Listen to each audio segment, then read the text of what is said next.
Hey, welcome to the DFS Build NBA Edition. I'm Kevin Roberts, joined with Taylor Smith. We're going to go over the 4-game slate for the NBA DFS slate over at DraftKings. Hopefully help you win some money. If anything we do here helps you out, please smash that like button and also consider subscribing to the channel. Both those things help us out quite a bit. And if you subscribe to the channel, you can get alerted to future videos just like this. Already pushed out a Monday Night Football Showdown slate video. You can catch that at the end of this video, but let's get into it. We're going to go team by team, actually. For a smaller slate, it's a little bit easier to digest everything. Lots of news circulating and potentially a lot more to come. Let's start with the Heat, who have no Jimmy Butler. They are also without Kevin Love, which isn't that big of a deal, but it's not nothing. And then Nikola Jovic is out. Those are the main ones. I think the only big ones, obviously Jimmy Butler is the biggest one. Makes Tyler Hero and Bam Adebayo look awesome up top. Both are really cheap. They're already looking pretty good, but there's also news on the other side of the game. I mean, a date with Boston usually would look bad, but tonight it might not be because it looks like there could be a full rest for the Celtics. But starting with Miami here, Taylor, what are you looking at up top? Do you like Hero and Bam, and do you like any of the values? Hero and Bam look decent on a small slate. The matchup's tough to parse because obviously Boston's usually tough, but no Holiday, no Porzingis, no Horford, and maybe other guys will be out. So, Drew alone being gone should make it a pretty good spot for Hero. I think he's underpriced for the role he should have with Butler out. I think he and Bam are fine. The one I'm getting to the most is Hawkes with Butler out, and Richardson out, and Kevin Love out. Should have a pretty decent role here. And Jovic. I mean, there's like Jovic tons of out. minutes there. He may not start, but that would not scare me away. Good per minute guy. He's cheap. You can play him in either forward spot. I think he's the guy that I like from Miami the most by quite a bit here. I mean, yeah, I like kind of all the Heat here. Am I right to say they only have 8 healthy bodies on hand? Let's see. At least that's what's getting projections at the moment. No, so they have other guys. They have like Thomas Bryant. They have Drew Smith, I think, is available. They have guys they can play. Okay. Even so, though, I would imagine that, I mean, you have Hero, Adebayo, Rozier looks pretty good at 5.2K with Jimmy out. And with all these other injuries there, I mean, Hawkes and Haywood Highsmith and Duncan Robinson are probably the first 3 values to look at here. Alec Burks has been dusted off recently, too. I'm okay with any of those guys. I agree with you. Hawkes at 4.3K looks like the best one, but I do not mind Haywood Highsmith at all at 3.9K with no Jovic or Love. He's already been getting minutes, and he's projected for 30 here, so he looks pretty interesting. It's just going to come down to ownership for me as far as what value I target. And as far as the Miami guys, I love Hero and Bam. I think I have a lean towards Hero right now. Cheaper, better projection. But it's just going to come down to, in relation to the rest of the slate, like what guys for Boston are actually playing. If they have any of their defensive enforcers in there, I might be a little bit less interested. But in terms of usage and value, Hero and Bam both look really, really good. Yeah, I mean, I'm going to play them both a lot. And I think if you had to pick one, I would go with Hero if I'm paying up top there. I would also go with Hero. I just think Highsmith is so horrible per minute. Like, under 0.7 fantasy points per minute. I know. It's a real grind with him. And I feel like even if he doesn't play as many minutes, Hawkes is a far better producer when he's out there. And it's only a $400 difference, same positional eligibility. I would just get to Hawkes, and I would probably fade Highsmith completely, especially if people want to play Highsmith. I do like the Burks call a little bit. He's super cheap. He's always been decent per minute also. The role is really inconsistent. Like, he's played over 20 minutes twice, 3 times all season. So there's a low floor there. He's not a guarantee to be in the rotation, but I think he's cheap enough to where you can like take a shot on him in a large field tournament. Yeah, I think if the ownership isn't there, that's when I'm interested in Highsmith, just because he's really cheap and he's already getting 27 plus minutes in like the last 3 games. So without these guys all there, I mean, his role is just more solidified. And it's just extra savings. I think, honestly, I don't think I have a problem with loading up on multiple Heat players on this slate, depending on what happens with the Boston news. Like, if most of their top guys are in, then maybe I'm a little bit less interested in loading up on Miami guys. But anyways, I think we're both aligned. The Hawkeyes looks great, and Hero is the best pay up there for Miami. On the other side, if the Celtics guys are in, Tatum has one of the better projections of the slate. I think it might even be the best projection of the slate.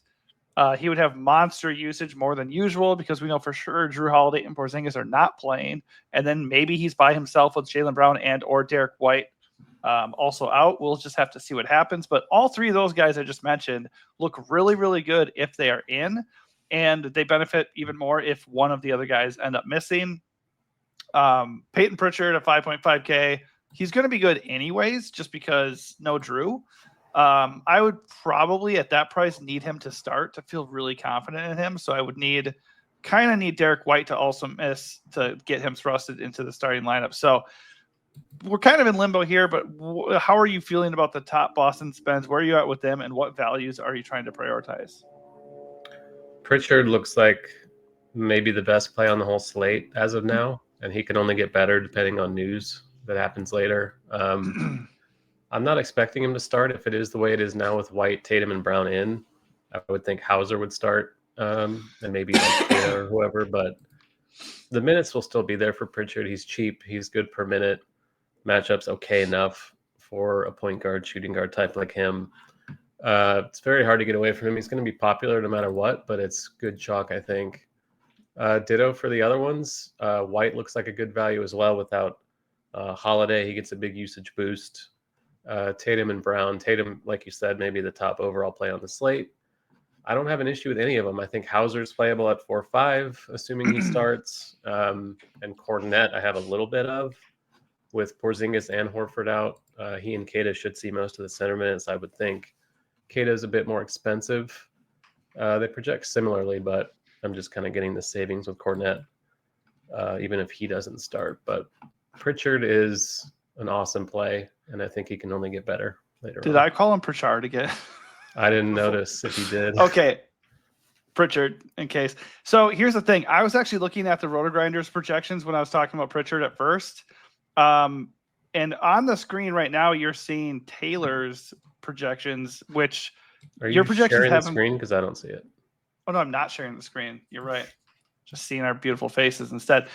Regardless, I'm looking at his projections now. Taylor's projections have Pritchard coming in with 13 more fantasy points than Roto-Grinders just because they're not updated right now. Taylor just did his. And I'm sure they'll catch up and it'll be the same point as I'm with you on Pritchard. I think he's a great play no matter what. And obviously if Derek White gets ruled out, I mean, everybody's going to be on Pritchard then. They probably will already be on him anyways. He's coming in with a 37-point fantasy projection at 5.5K. Yeah, we can't turn our nose up at that ever. I think he is just a smash play. And then everything else is just going to depend on who's out. If all the bigs are out, then Neemias Queta at 4.2 and Luke Cornet at 3.9 look really good. Sam Hauser is viable at 4.5. And just it depends. Is everybody out for Boston? Then we can look at guys like Jaden Springer, I guess. I mean, we can entertain that for sure if it ends up being a very, very tight rotation with not a lot of bodies there. But again, we don't know, so we'll have to wait and see and adapt as it comes. Next up are the Pels in Atlanta. This is one of the better game environments of the slate if it can stay close. It has a 230 total. The Hawks are big 9-point favorites, which is a little surprising because the Pels are actually getting healthy. They have DeJounte Murray and CJ McCollum back. Did they play yesterday? I think they did, yeah.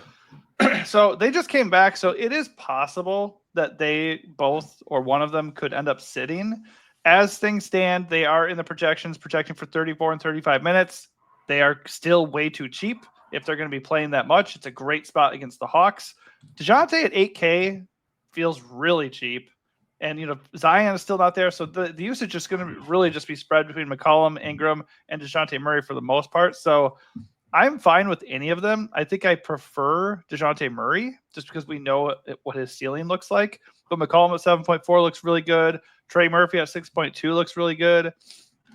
You can look at Misi at 5.1K for value just because obviously Zion is still out and he's getting minutes. He's projected for 29 minutes and 27 fantasy points.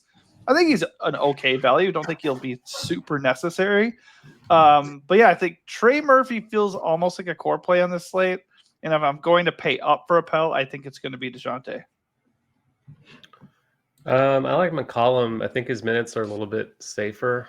I like both of them, to be clear. And revenge for DeJounte, if you're into that. I'm into it. I just think McCollum's minute ceiling is a little bit higher, and he's a bit cheaper. Ingram's also questionable for this game, so obviously if he's out, CJ, Trey Murphy, and Murray are going to be even better plays. They're good as it is now, like you said. I think Misi is a good value at 5-1. I think centers against the Hawks might be a thing. No, actually not. Not a great matchup, but it's okay. I think they'll give him more minutes than like Tyson and stuff like that. So we'll see what happens with the value. But I think even if Ingram is in, you can look at Murray and CJ and Murphy as strong plays. Yeah, obviously, if Ingram is out, I mean, both of them look like really, really good plays. It's just going to come down to decision time. Like, do you play them or do you play the Heat guys? Do you mix and match? It's going to be tough to make the call for sure. Worth noting that Jordan Hawkins is out and Herbert Jones has been upgraded to doubtful. Probably still isn't going to play, but whenever you're upgraded midday to doubtful, that is certainly worth monitoring. Probably going to cancel each other out, the Hawkins and Herbert Jones news. If Herbert Jones is there, I guess he could eat into Trey Murphy's minutes and some of these other guys, but I wouldn't be too worried about it. All right, the other side of the Hawks, they have an equally good matchup. It is a great spot if this game can stay close. Trae Young looks awesome with a 54-point fantasy projection. He is way too cheap at 8.8K. Jalen Johnson at 8.2K, also too cheap, pushing for a 50-point fantasy projection in your model. The Roto-Grinders model was a bit softer on him earlier. I haven't looked at it since. But I'm kind of more aligned with what you're saying here. I felt he was way too cheap when I looked at this initially, and they just don't really have anybody that is going to be able to stop him. So if you're looking at just Trey or Jalen, I prefer Trey here. He's cheaper. He projects better points per dollar here. You meant Jalen is cheaper? No, I was saying Jalen was cheaper, but I'm wrong about the points per dollar. Trey actually does project better in terms of points per dollar, but they both look amazing in points per dollar, 5.9 and 6.18. That's insane. So they look like great spend ups on a slate that increasingly looks like we don't have a real locked in stud, assuming Tatum is out. And what is there then? The Brow? That's it, basically. So they look awesome. Dyson Daniels, I think at 6.4K is a little bit steep, but he's still in play because he just gets all of the swats and steals. Not really looking at anybody else, but there is okay value here with DeAndre Hunter, Clint Capella. They're okay, just not. I don't think I'm going to force them.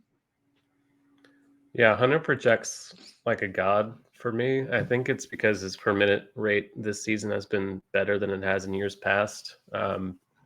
Maybe the absence of Murray, the trade of Murray opens things up for him. Daniels is a low usage player that they replace him with, so I think it's logical that Hunter would see a bit more usage, and he's 5K flat. They're not on a back-to-back. They've been kind of careful with his minutes, but in island games like this, he can play 30 to 31. I think that's what I have him at tonight. I think he's an awesome value. Might get buried with some of the Celtic stuff and potential New Orleans stuff we have going on, but I think he's a strong play. I agree on the studs. Johnson and Young both look good. Young's usage has been down lately, dealing with an injury, but willing to buy low on a short slate. 8,800 is too cheap. He was a 10K guy like a couple weeks ago, so happy to buy low with him.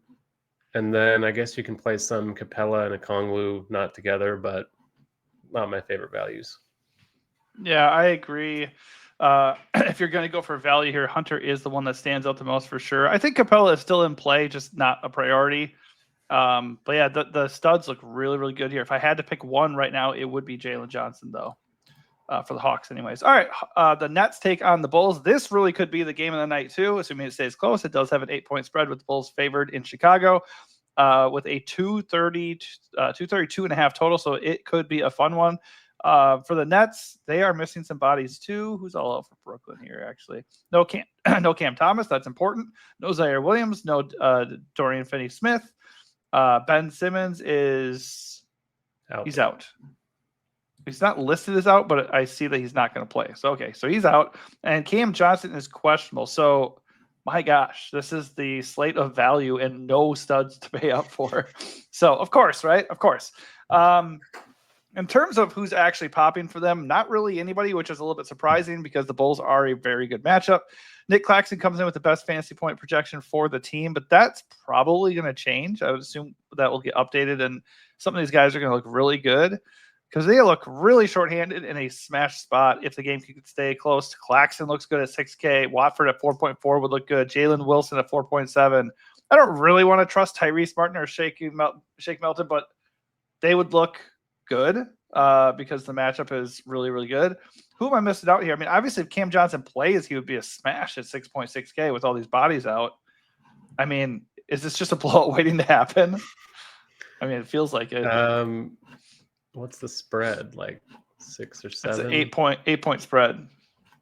It's not as wide as you would think. Brooklyn's been kind of good, but like you said, they are without half the rotation in this game. No Cam Thomas, etc. So there's value. I think Claxton, like you said, is a really good play. It looks like Keon Johnson is going to be mega chalk. 3,500 projects pretty well. I get it. I could see getting away from it. It's not like he's a great per minute guy historically, but the minute should be there for him. He's cheap enough, and the matchup's great. So I think it's fine. I like Schroeder a lot. He's 7,100, but he and Cam Johnson should eat the usage, I think, on this team. And obviously, if Johnson's out, then Schroeder's going to feast even more. So Schroeder's a strong play regardless of the Johnson news. Jalen Wilson's fine. Watford's fine. Johnson himself fine as well. So a lot to get through. I'm probably not going to play Tyrese Martin either. Did have a huge game a couple games ago for some reason, and the minutes may be there for him, but kind of feels like a chase. Yeah, I think we already did the chase and it failed miserably. This would be a double chase. I'm not going to double down there, I don't think.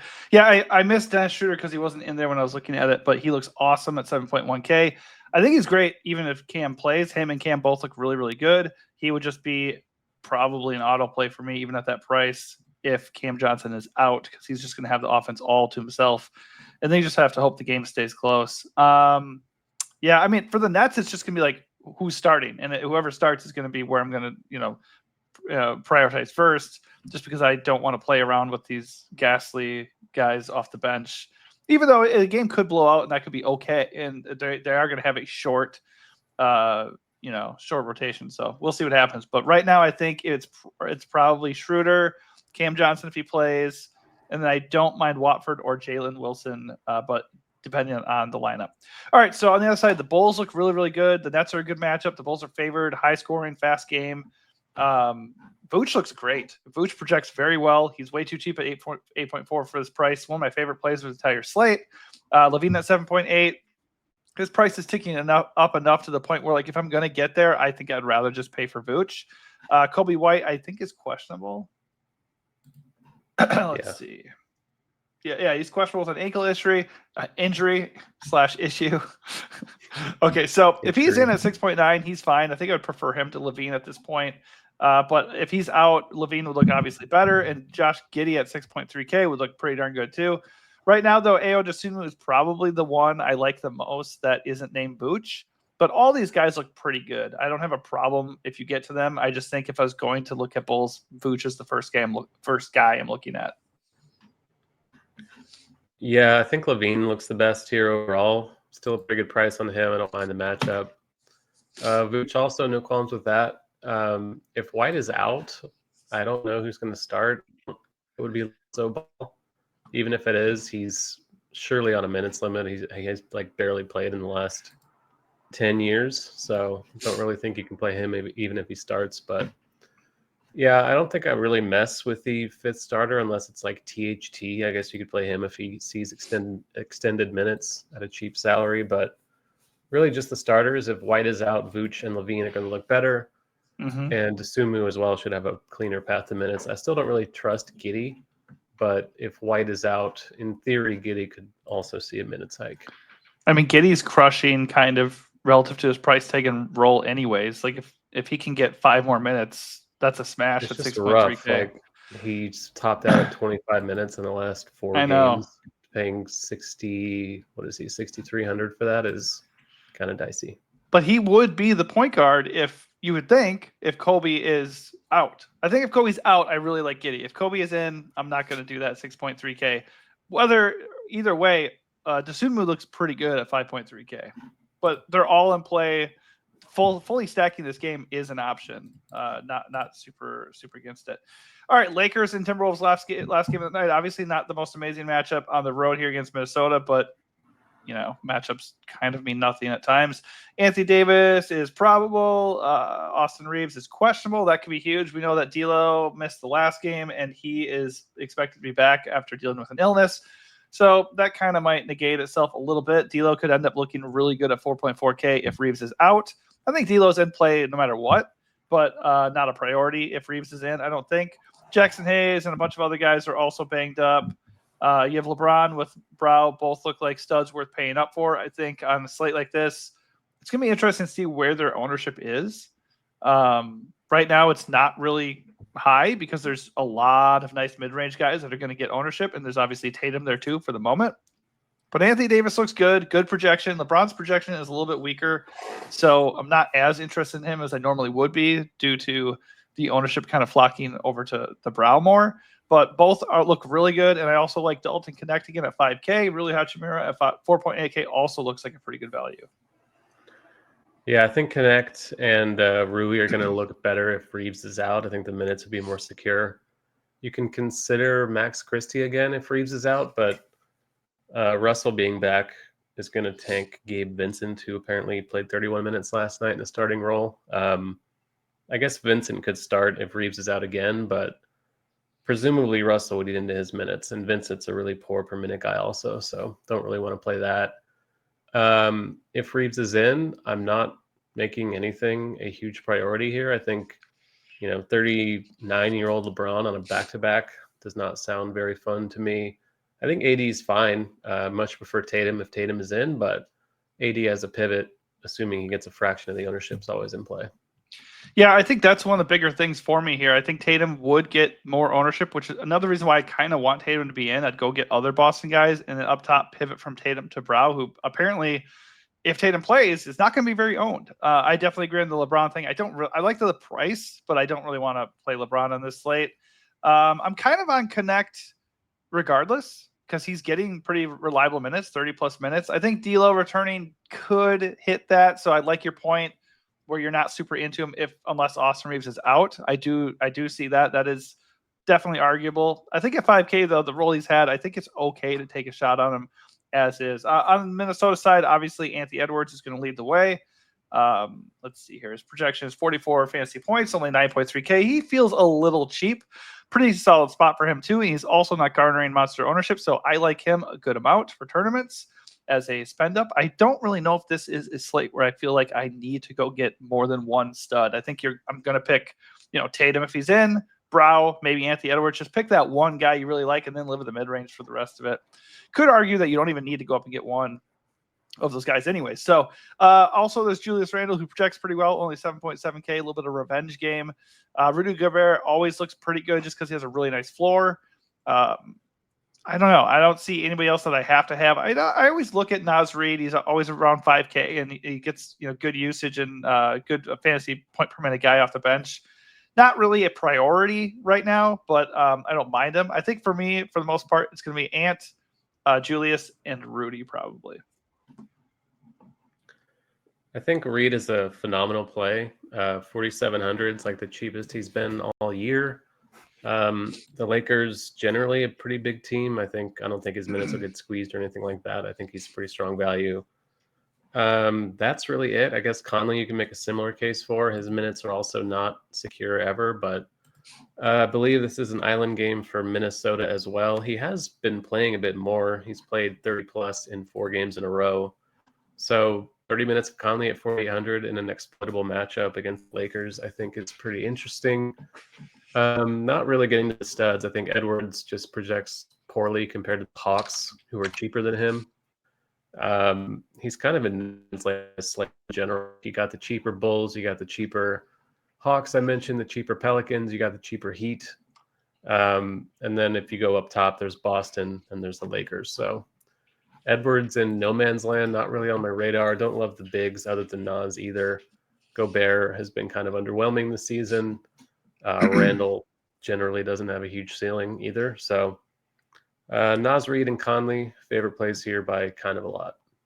Yeah, I think that's all a fair argument. I think that's kind of precisely why I do have interest in Anthony Edwards and Anthony Davis, just because nobody's going to be on them, especially if Tatum is in. Obviously, the Tatum thing is going to be the biggest thing of the night, because if he's in and if any of the other Boston guys are in, we're losing a little bit of value in Boston, and then they are awesome plays. And if he's out, then we're looking at all the Boston value, and a lot of ownership is going to start shifting over to Anthony Davis and Anthony Edwards. But if they're going to get overlooked to end the night, I think that's really interesting, especially for tournaments. The thing is, living in the mid-range is going to be very, very attractive and popular on this slate, as it should be. There's nothing wrong with it. I definitely like it as well. But that leads me to, what is your overall strategy for the slate, and do you have a flag plant? I mean, it's kind of, it feels early without any like concrete news on some of these influx situations, but Yeah. I do like the balance build. I think that's just a more palatable path on this slate. There's enough value, obviously, to get to Tatum, so I don't have an issue with that. But the mid-range is so good that I think a balanced build is really interesting tonight. Flag plan, I guess, will be DeAndre Hunter. I'm just kind of higher on him than the industry appears to be. I think it's a good spot. I think it's a good price. He's not going to be owned. If you're looking for a mid-range value of play, I think Hunter is pretty interesting. Yeah, I don't really have a flag plant as one isolated play. I think the value kind of speaks for itself. It's really hard to not like a lot of these guys for the Pels and for the Nets and for the Heat and Pritchard from Celtics. Like, these guys look pretty obvious. I think the only thing I'll say is, strategy-wise, ownership is going to be kind of interesting on this slate, as far as like, if everybody's going to like this 4 or 5 pack of guys, it's very easy to go find a couple pivots that project kind of similarly and look like better plays when you look at ownership. If I had to pick a flag plant, it might be Anthony Davis. 71 fantasy points last time he faced the Timberwolves. And besides Tatum, who has his upside? Who offers the ceiling that Brow does on this slate? Nobody. So while I like a lot of the plays, and I think the balance build is probably safer and probably end up being a better way to go, I think closing it out with Anthony Davis at possibly low ownership is going to be too much for me to pass up. It's probably what I'm going to do on this slate. All right, that is going to do it for us. Hopefully this helps you out. If it does, smash that like button and also consider subscribing to the channel. Thanks for watching and good luck.